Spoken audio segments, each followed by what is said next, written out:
Hey everyone, I'm on a mission to hit 1,000 subscribers, and I'd love your help to get there. If you're enjoying the content, do me a favor. Hit that subscribe button right now and join the family. The Cleveland Browns didn't just lose control of their locker room. They might have exposed one of the biggest betrayals in the NFL this season. Reports started surfacing just hours after a routine team practice. But what unfolded next sent shockwaves through every corner of professional football. Private arguments, personal grudges, and an explosive locker room confrontation, all of it leaked to the national media almost instantly. Now here's the part that left insiders speechless. This wasn't some accidental slip from a frustrated player or anonymous staffer. According to multiple sources, the leak came from inside the coaching staff itself. And not just anyone. Some believe it was the head coach, Kevin Stefanski, who pulled the trigger. If that's true, then Cleveland isn't just dealing with a team dispute, they're facing a full-blown organizational meltdown, a move so drastic, so reckless, that it might have just ended careers before the season even began. Because when a coach crosses that sacred line, turning private locker room trust into a public weapon, the fallout doesn't stop at the locker room door. It spreads to the media, to the ownership, to every single player wondering who they can trust. And that's exactly what happened in Cleveland.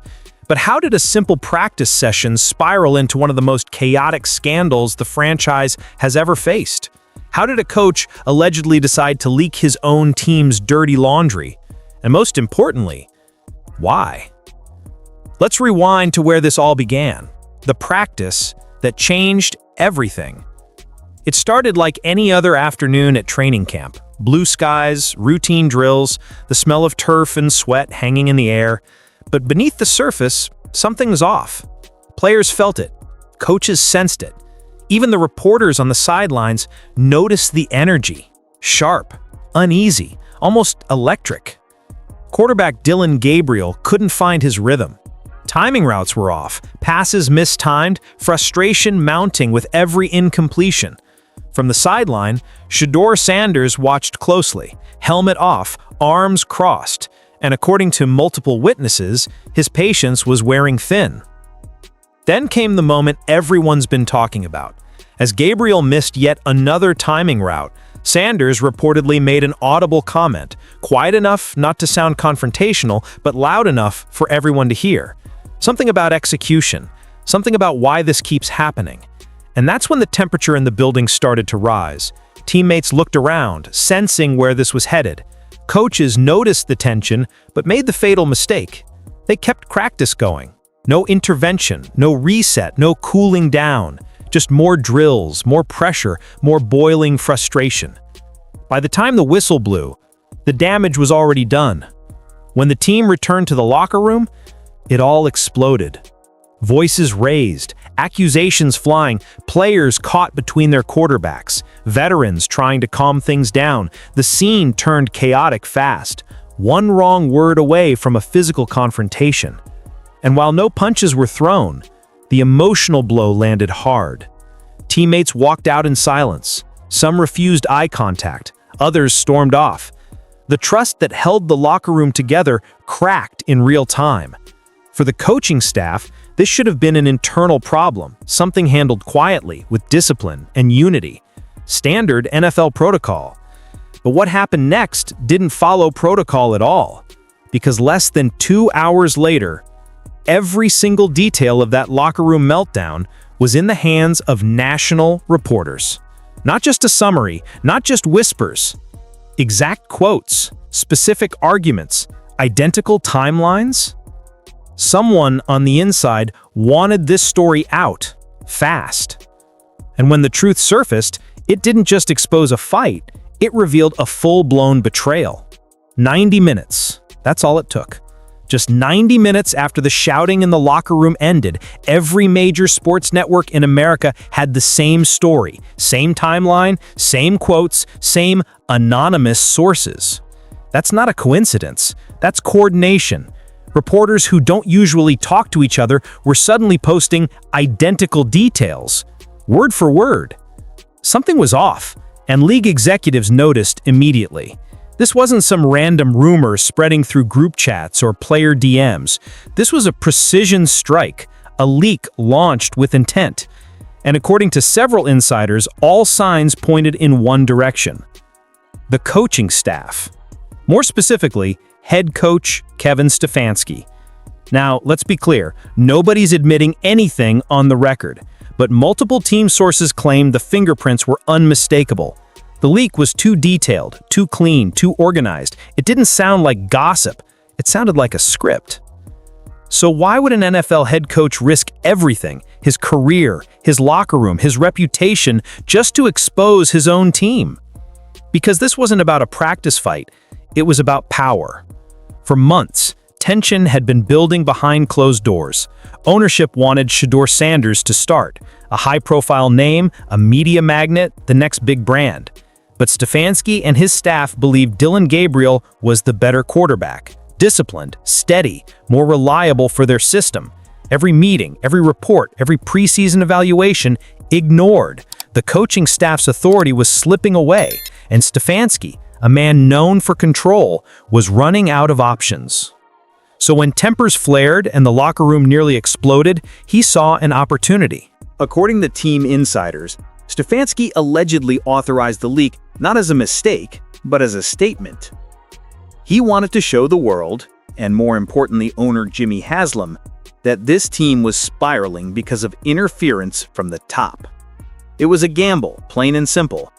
A desperate move to regain control by blowing everything up. But that kind of play doesn't just make headlines, it burns bridges. Within hours, the Browns' internal problems became national entertainment. ESPN panels dissected every word. Twitter turned the story into a meme factory. And inside the building, trust disintegrated almost overnight. Because if the leak really did come from Stefanski, it meant something far worse than dysfunction. It meant betrayal. Players started questioning who they could talk to. Assistants stopped trusting their own meetings. The locker room that was supposed to be a brotherhood turned into a room full of suspects. And as the truth began to spread, the damage couldn't be contained. This wasn't just a leak. It was a message written in gasoline and lit on fire. And the blaze was only getting started. Because once the story hit the public, the fallout went nuclear. By the next morning, the Cleveland Browns weren't preparing for practice, they were preparing for damage control. Social media had detonated overnight. Twitter, or X, turned into a digital war zone. Hashtags like locker room leak, QB chaos, and Stefanski out dominated the trending page before sunrise. Within hours, millions of impressions poured in, fans, reporters, and rival teams all watching Cleveland's internal collapse unfold in real time. Memes flooded every timeline. Stefanski's face photoshopped onto a dripping faucet. Gabriel and Sanders edited into boxing posters, and owner Jimmy Haslam depicted as a puppet master tangled in his own strings. What had started as an internal argument now looked like a full-blown organizational circus, and the entire NFL was laughing. Inside team headquarters, phones wouldn't stop ringing. ESPN producers, NFL insiders, YouTube commentators, everyone wanted a quote, a reaction, an explanation. But there was none. The team went silent. No press conference, no statement, nothing but confusion and whispers. And that silence made things even worse. Because when a franchise doesn't control the story, the internet will do it for them. Rumors spun out of control. Some said players nearly came to blows. Others claimed Stefanski confronted Sanders directly. One viral thread even alleged that the team's own PR department tried to trace the leak and found it came from a coach's email. None of it was confirmed, but it didn't matter. The damage was already irreversible. Inside the locker room, players were furious. Veterans, guys who'd spent years preaching unity, felt blindsided. One defensive captain told a local reporter, "What happens in the locker room is supposed to stay in the locker room. The fact this got out tells you everything you need to know." Trust evaporated overnight. Players started looking at each other differently. Conversations stopped mid-sentence when certain coaches walked by. What used to feel like a brotherhood now felt like surveillance. Everyone wondering who's talking, who's leaking, who's next. And while the players struggled to move forward, the fan base began to fracture too. Half the city blamed Sanders, calling him entitled, immature, and unready. The other half blamed Stefanski, accusing him of sabotage, politics, and ego. The debates grew vicious, Twitter threads turned toxic, comment sections exploded. But beneath the memes and arguments, there was one shared emotion that united everyone: disappointment. Because for Cleveland fans, this wasn't new. They've lived through decades of heartbreak, bad ownership, false hope, and internal chaos. This just felt like another chapter in a story they were tired of reading. To them, this leak wasn't just about two quarterbacks. It was about a franchise that never seems to learn. And inside the building, that sentiment hit hard. Players could feel it. The tension, the mockery, the loss of respect from the league. Cleveland had once again become the punchline. But what most people didn't know at the time was that this chaos, this public implosion, wasn't just damaging the team's reputation, it was tearing apart its leadership from the inside out. Because the question everyone was too afraid to ask was starting to echo across the league. What happens when the coach becomes the villain? When the story first broke, people thought it would die out in a day. But by the next morning, it wasn't just trending, it was everywhere. ESPN, NFL Network, Bleacher Report, even morning talk shows, every outlet was dissecting Cleveland's chaos like it was a national scandal. You couldn't open your phone without seeing it. Clips, tweets, takes, memes, insider reports. And then the headlines hit. Has Kevin Stefanski lost his locker room? Anonymous leak points to coaching staff. NFL investigating. The Browns implode before Week 1. Each one louder, more dramatic, more damaging. By noon, the talking heads were circling. ESPN's panel debated it for a full segment. One analyst, a former player himself, didn't hold back. If this leak really came from Stefanski's side, that's it. You can't lead men you've betrayed. A quarterback can't trust a coach who's airing his laundry to the world. The clip went viral instantly. Millions of views within hours. Fans flooded the comments, some defending Stefanski, others demanding his firing before the next preseason snap. But behind the noise, something deeper was happening. League insiders started whispering, not about the leak itself, but about why it happened. They'd seen dysfunction before, but this felt different, too tactical, too intentional. Rumors started circulating that Stefanski had been battling ownership interference for months, that this was less about football and more about survival. According to insiders, he'd been overruled repeatedly since the draft. Every major decision, from starting reps to play-calling structure, had to go through owner Jimmy Haslam. The coaching staff wanted Dillon Gabriel. Haslam wanted Shedeur Sanders. And when Stefanski pushed back, the walls started closing in. He tried the quiet approach, meetings, compromises, long talks behind closed doors. Nothing worked. The ownership group stayed firm, and the media narrative was already favoring Sanders. So when that locker room fight happened, some believed Stefanski saw an opening, a way to prove his point, that Haslam's interference was destroying the team from within. And the leak? That was his nuclear option. But it backfired spectacularly. Instead of sparking sympathy, the story turned into a spectacle. Instead of "Coach takes a stand," the headline became "Coach loses control." NFL Network's morning show called it career suicide. Former players labeled it the ultimate betrayal. One commentator summed it up perfectly. Stefanski wanted to expose dysfunction. Instead, he became the dysfunction. Even rival coaches, usually tight-lipped when it comes to another man's job, started questioning it privately. How could a leader ever regain the locker room after something like this? Behind the scenes, league executives took notice too. The Browns had become a case study, a warning sign. If a head coach could weaponize confidential information, what did that mean for player trust across the league? The NFL Players Association quietly began monitoring the situation. Not officially, yet, but closely enough to send a message. This wasn't just about Cleveland anymore. It was about the line between leadership and manipulation. Meanwhile, inside the Browns facility, the pressure was unbearable. Cameras outside, reporters calling nonstop, every word scrutinized, every silence analyzed. Stefanski's every move now a headline. And for the players caught in the middle, especially Sanders and Gabriel, the chaos was turning personal. Sanders, who came to Cleveland expecting a fair competition, now found himself painted as a spoiled favorite. Gabriel, once the quiet professional, suddenly seen as the coach's pawn. Neither wanted the attention, but neither could escape it. The organization had officially lost control of the story. And the storm wasn't slowing down. Because while the world argued about the leak, the real battle, the one that started all of this, was still raging behind closed doors.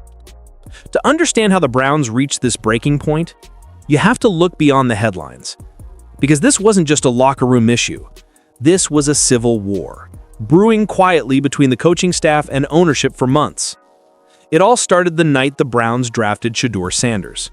The front office saw him as a business opportunity, a rising star with social media power, brand appeal, and a name that sells jerseys.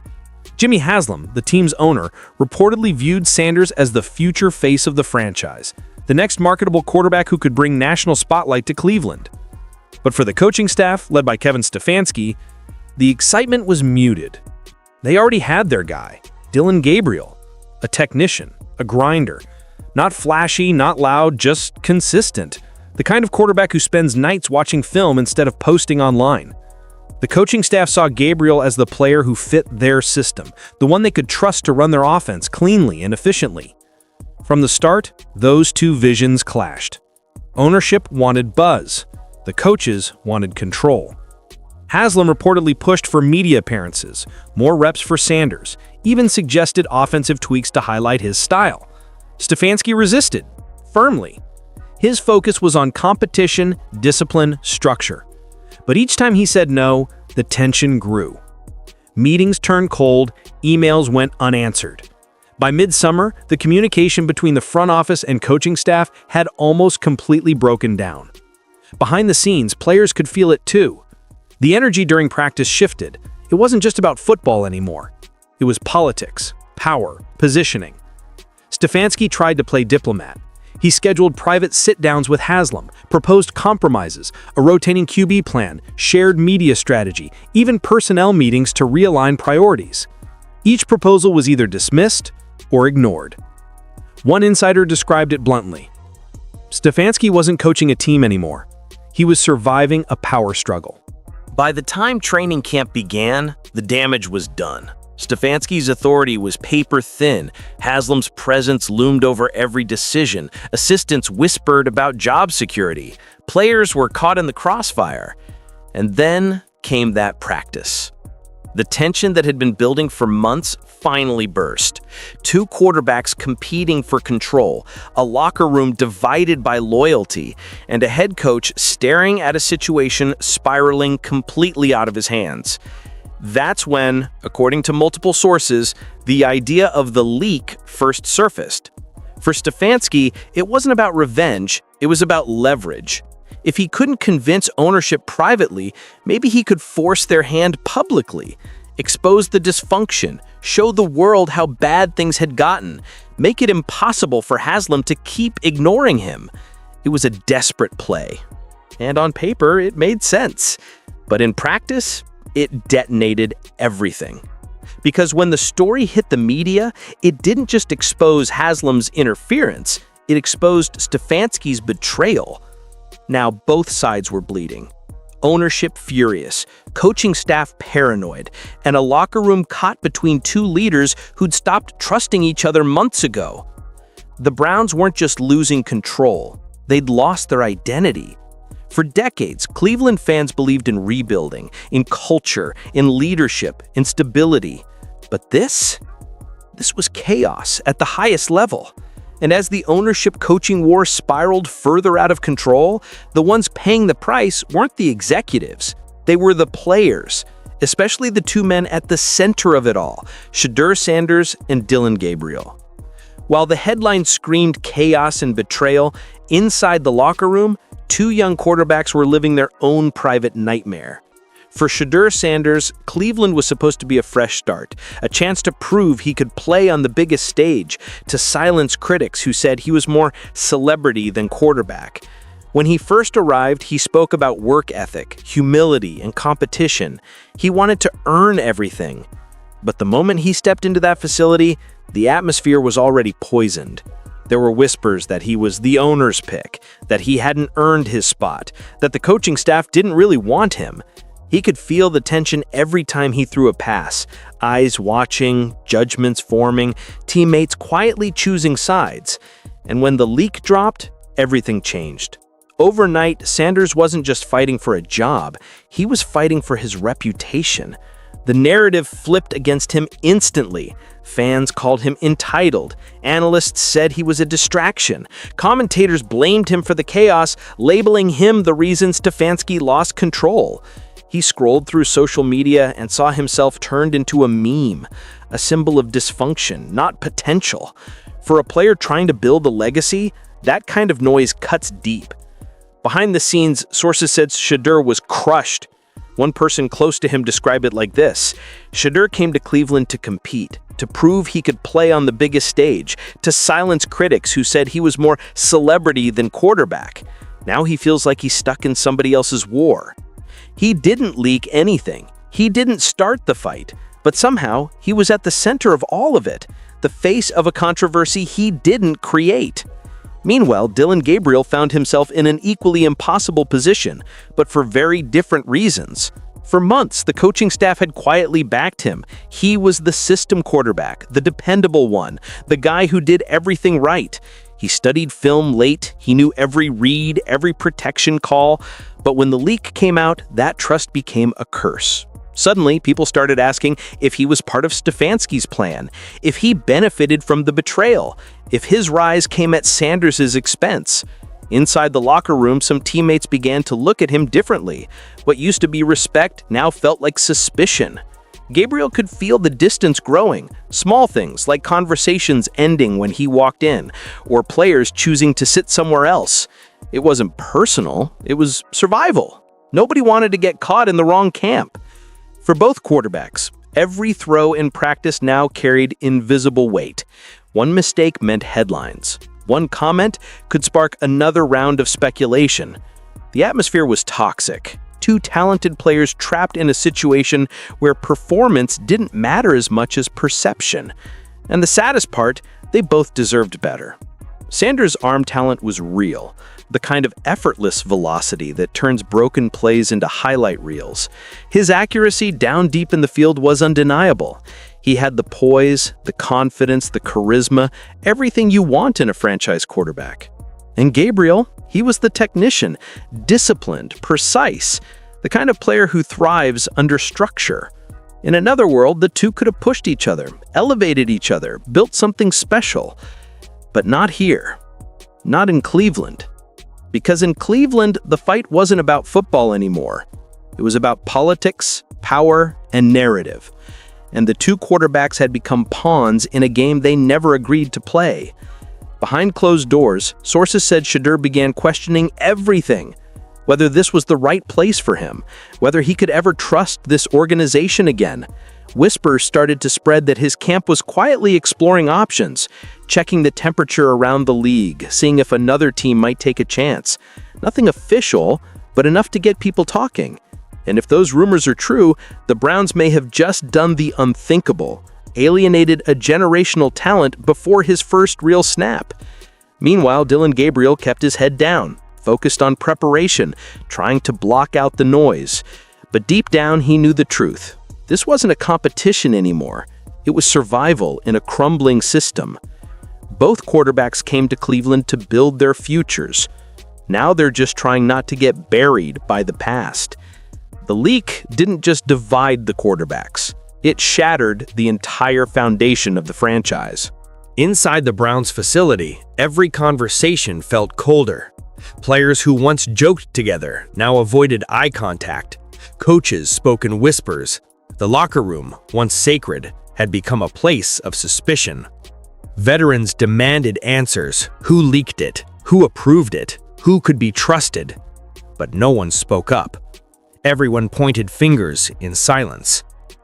General Manager Andrew Barry found himself trapped between loyalty and survival. Publicly, he defended the organization. Privately, he was trying to keep it from collapsing.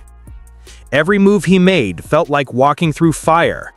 One wrong step, and everything would burn. Agents started warning clients to steer clear of Cleveland.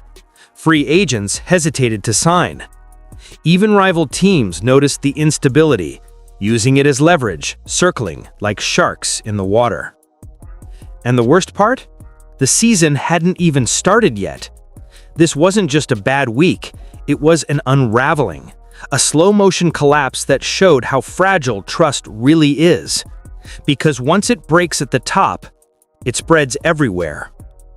When the news first broke, most teams treated it like entertainment. Another Browns fiasco, another week of chaos in Cleveland. But as more details surfaced, the laughter stopped.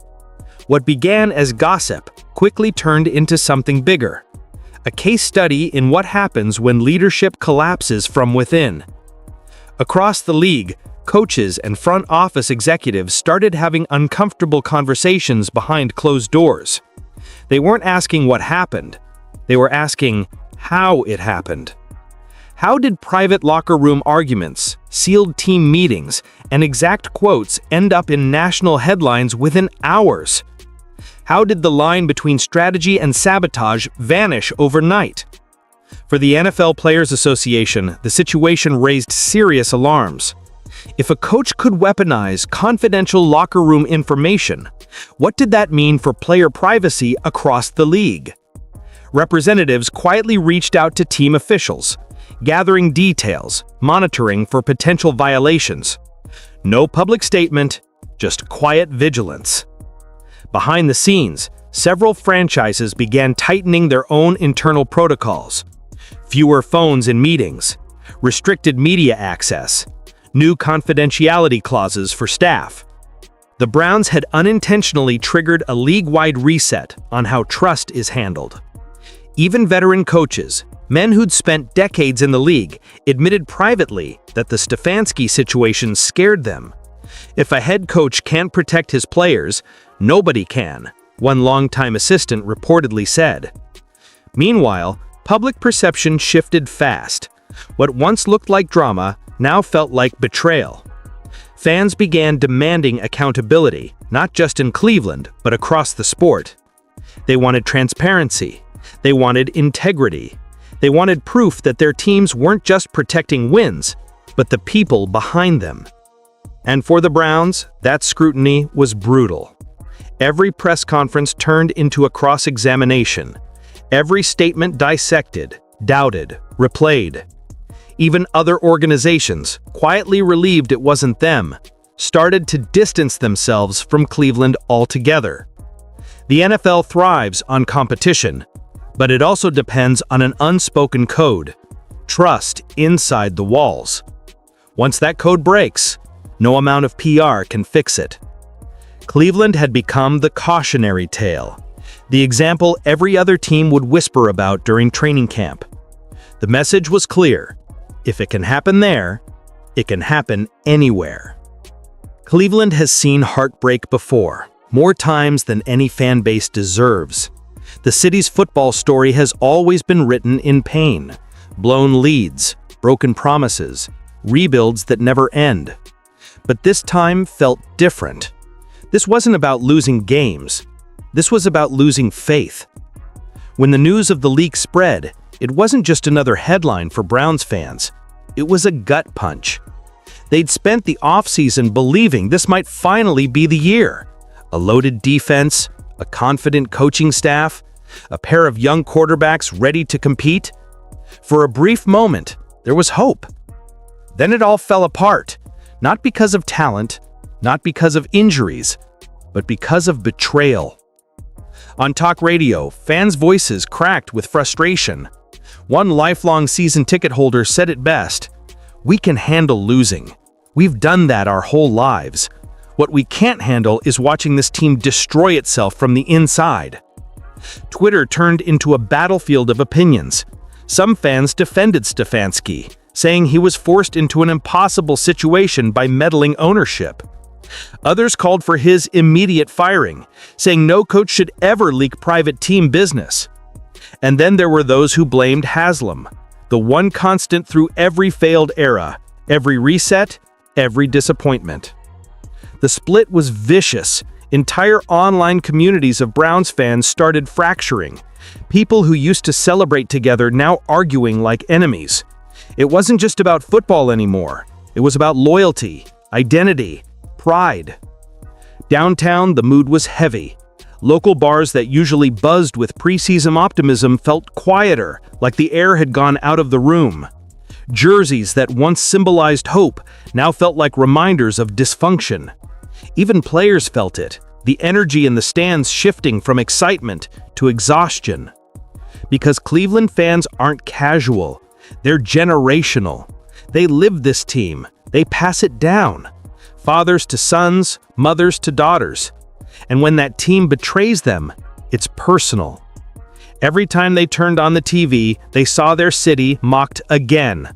National analysts laughing at the same old Browns. TikToks clowning the team's meltdown. Memes turning heartbreak into content. It wasn't just embarrassing, it was demoralizing. For a fan base that's been through relocations, losing streaks, and front office disasters, this felt like the ultimate insult. Not failure on the field, but failure of integrity. Cleveland had always been known for resilience, for loyalty that refused to die. But after this, even that was being tested. As one fan wrote in a viral post, "We're not mad anymore. We're just tired. Tired of hoping, tired of chaos, tired of being the punchline." The organization didn't just lose control of its locker room, it lost the trust of the people who kept believing when no one else did. And in Cleveland, that's the one thing you can't afford to lose. While fans were venting online and reporters tore apart the story on national TV, something far more dangerous was happening behind the scenes. Inside the Browns' headquarters, the mood wasn't frustration, it was fury. Owner Jimmy Haslam was livid, not just because of the leak, but because of what it represented, a direct challenge to his authority. For years, he'd run the Browns his way, hands-on, involved, opinionated, and now the head coach he'd personally hired had allegedly gone rogue, undermining him in public. According to insiders, Haslam's reaction was immediate. Meetings were called, phones confiscated, internal communications locked down. Senior staff were grilled for hours, trying to trace who knew what and when. The message was clear. Someone was going to pay for this. But while Haslam was fuming, Kevin Stefanski wasn't backing down. Behind closed doors, he defended his decision, or at least his reasoning. He argued that the real issue wasn't the leak, but the dysfunction that forced him to act in the first place. Ownership interference, mixed messages, constant second-guessing. "You hired me to lead, then let me lead," he reportedly told management. It was a bold stand, but one that only deepened the divide.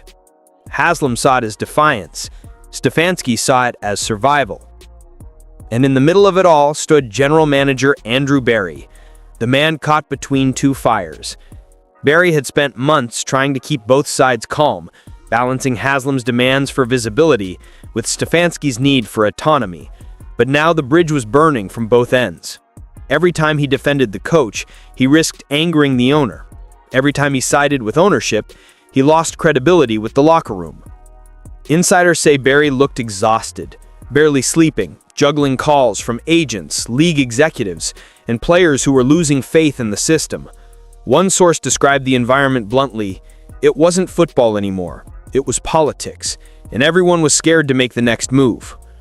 And while leadership scrambled to contain the damage, the rest of the league was watching, quietly but closely. Rival executives began questioning how long Cleveland could function like this. The word collapse was whispered more than once. Inside the building, paranoia spread fast. Assistants stopped talking freely. Front office staff avoided eye contact in hallways. Everyone was waiting for the next shoe to drop. A firing, a trade, a public statement that might shift the balance of power once again. Haslam's silence only made things worse. Days went by with no comment, no plan, no direction. And when leadership disappears in chaos, uncertainty becomes the only voice in the room. Behind the scenes, there were rumors that Stefanski's job was on the line, but firing him mid-season risked total collapse. Others suggested trading Sanders to quiet the noise, but that would mean admitting failure before the first real game. And through it all, Barry's future hung by a thread. Everyone was stuck, trapped in a standoff that no one could win. The Browns had turned into their own opponent, leadership battling leadership, egos battling egos, while the roster beneath them waited for clarity that never came. And as this internal war dragged on, one thing became undeniable. This wasn't about football anymore. It was about control. By this point, there was no more pretending everything was fine. The Browns weren't just unstable, they were standing on the edge of collapse. Everyone inside the building knew it. Every decision felt like a countdown to detonation. The organization had three choices, none of them good. The first option was the most obvious: fire Kevin Stefanski. It would restore some form of order, at least on the surface. The players might rally around a new voice, and ownership could tell the public they'd taken action. But it would come at a brutal cost. Stefanski wasn't just a coach, he was the architect of the team's offensive system, the steady presence in a chaotic franchise. Firing him now would mean tearing up the playbook weeks before the season, and admitting, publicly, that the Browns' leadership had completely lost control. It might stop the bleeding short term, but it would leave a permanent scar. Option 2, trade Shedeur Sanders. Cut the drama, silence the noise, and move forward with Dillon Gabriel as the clear starter. On paper, it sounds simple, but in reality, it's catastrophic. You don't trade a young, marketable quarterback after one preseason, not without looking desperate. It would prove the critics right, that the Browns had no plan, no patience, and no leadership. Worse, it would send a message to every future player in the league, that if you sign in Cleveland, your career can collapse before it begins. Then there was the unthinkable. Option 3, ownership change. Some inside the league quietly believed it was the only true reset.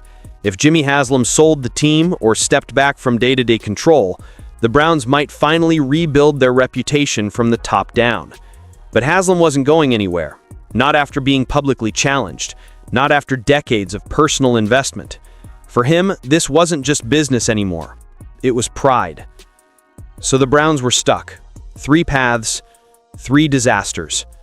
Behind the scenes, sources say the front office began running simulations, crisis scenarios, trade options, contingency plans. None of them ended well. Every road led to more damage, more leaks, more instability. It wasn't about fixing the problem anymore. It was about surviving it. Inside the locker room, players felt the weight of it all. They showed up to practice, ran drills, studied film, but the energy was gone. Nobody knew who was really in charge.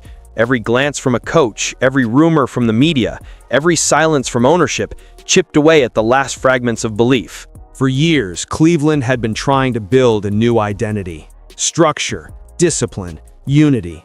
But all it took was one leak to erase it. Now, no matter which decision the organization made, the message would be the same. The Browns can't escape themselves. And that's what made this crisis so much worse than the others. It wasn't just another losing season. It wasn't about bad luck or injuries. It was a self-inflicted wound, one so deep it threatened to unravel everything from the inside out.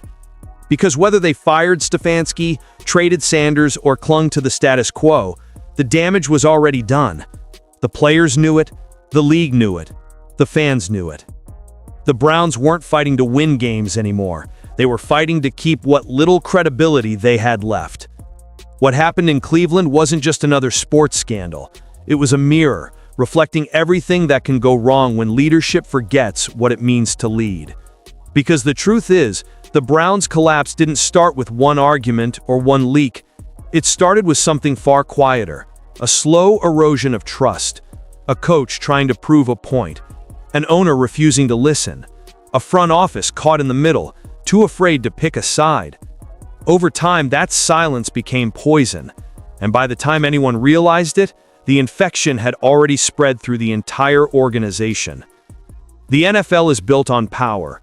Every team preaches discipline, culture, brotherhood. But those words mean nothing without accountability. Cleveland showed the world what happens when those values become slogans instead of standards. Because leadership isn't about control, it's about credibility. And once credibility is gone, authority becomes an illusion. Kevin Stefanski might have believed leaking the story would expose dysfunction and save his team. Instead, it revealed something even darker, that the people in charge had stopped believing in each other. For Jimmy Haslam, it was a wake-up call he couldn't ignore. You can buy talent, you can buy facilities, but you can't buy respect. That has to be earned every single day from the top down. And for the players, Sanders, Gabriel, and everyone caught in the crossfire, it became a brutal reminder that talent means nothing in a broken system. You can throw the perfect pass, make the perfect read, give everything to the game. But if the people above you are fighting instead of leading, it's all for nothing. The Browns story isn't just a sports tragedy, it's a blueprint for failure. Every team in the league is watching, taking notes, asking the same quiet question: how close are we to becoming them? Because dysfunction doesn't explode overnight. It builds, slowly, quietly, in ignored emails, in side conversations, in the moments when leaders choose politics over principles. That's the real lesson. Cleveland's collapse isn't just about a leak, it's about what happens when ego outruns purpose, when a team becomes divided by pride instead of united by vision, when leaders start protecting themselves instead of the people they're supposed to lead. The Browns thought they were fighting over quarterbacks. They were really fighting over identity. And until they rediscover what leadership actually means, humility, communication, trust, the results on the field won't matter. The jerseys will change, the headlines will fade, but the story will stay the same. Because in football, just like in life, you don't lose games when you run out of time. You lose them when you run out of trust. The Cleveland Browns were supposed to rise this season. A rebuilt roster, a respected coach, a city desperate for redemption. But instead they became something else, a warning. What began as a small argument after practice turned into a wildfire that burned through trust, loyalty, and reputation. One leak, one calculated act, exposed every fracture that had been hidden beneath the surface. Now, the Browns aren't just fighting for wins. They're fighting for belief. Belief from their players, belief from their fans, belief from a city that's been betrayed too many times to count. And that's the cruel irony, because this team had the pieces, the defense, the weapons, the potential, everything except the one thing that matters most: unity. Kevin Stefanski might have thought he was taking control. Jimmy Haslam may have believed he could manage it from above, but somewhere along the way, both of them lost sight of the one rule every great franchise lives by: you can't lead people you don't trust. Now, Cleveland stands in the wreckage of its own making. A fractured locker room, a furious owner, a divided fan base, and a quarterback room that went from competition to Cold War overnight. Maybe they'll recover. Maybe they'll rebuild. Maybe this will all fade into another off-season headline buried under next year's draft. Or maybe this is the moment that finally breaks them. Because when trust dies inside an organization, it doesn't just end a season, it ends an era. And as one heartbroken fan wrote online, we're not just losing games anymore, we're losing who we are. The Cleveland Browns were supposed to be chasing greatness. Now, they're chasing themselves.